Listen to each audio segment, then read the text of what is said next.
नुकत्याच संपलेल्या आर्थिक वर्षात कोल्हापूर जिल्हा मध्यवर्ती सहकारी बँकेला 287 कोटी 65 लाख रुपयांचा ढोबळ नफा झालाय।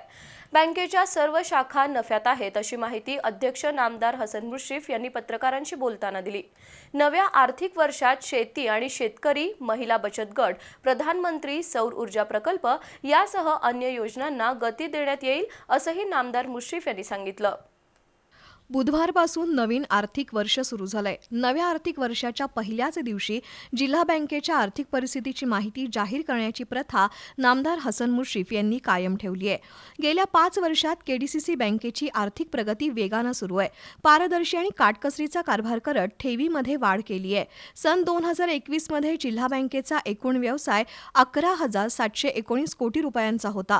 तो आता 21,371 कोटींवर पोहोचलाय।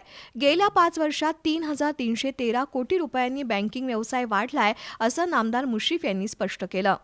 पण एकूण व्यवसाय या बँकेचा यावर्षी 31 मार्च 2026 ला 21,371 कोटी रुपये आणि 1,000 झालेला आहे। एकूण व्यवसाय 21,371 कोटी रुपयेचा झालेला आहे आणि तोच 31 मार्च 2021 ला आम्ही जेव्हा निवडून आलो त्यावेळा 11,799 कोटी असा झाला होता। नव्या आर्थिक वर्षात शेती आणि शेतकरी, महिला बचत गट, प्रधानमंत्री सौर ऊर्जा प्रकल्प यासह अन्य योजनांना गती देण्यात येईल। मुख्यमंत्री लाडकी बहीण योजनेतून अनुदान घेणाऱ्या महिलांना व्यवसाय सुरू करण्यासाठी गेल्या वर्षी जिल्हा बँकेनं प्रत्येकी 30,000 रुपयांपर्यंतचं कर्ज दिलंय। नव्या आर्थिक वर्षात ही कर्ज मर्यादा 50,000 रुपयांपर्यंत वाढवण्यात आली आहे।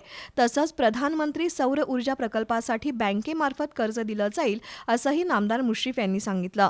पत्रकार परिषदेला माजी आमदार राजेश पाटील, संजय बाबा घाटगे, बाबासाहेब पाटील असुर्लेकर यांच्यासह बँकेचे संचालक आणि प्रशासकीय अधिकारी उपस्थित होते।